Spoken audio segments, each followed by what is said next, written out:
Ang galing ng mga datos dito. Perfect sa project natin. Patingin nga. Teka, parang may mali ah. Hindi tugma sa ibang pinagkunan ko. Maging mapanuri tayo sa pagkuha ng mga datos.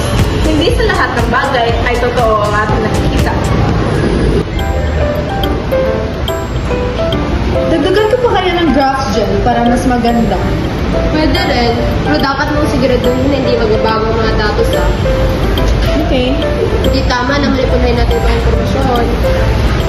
Dapat tapat tayo sa paggamit ng mga datos. Huwag baguhin ang mga impormasyon para lang pagandahin ang ating trabaho.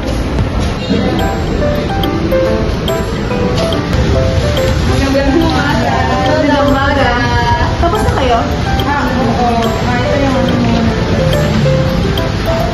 Ang mga datos namin ay mula sa pinag-aaral ni Dr. Reyes na aming malagay sa bibliyo.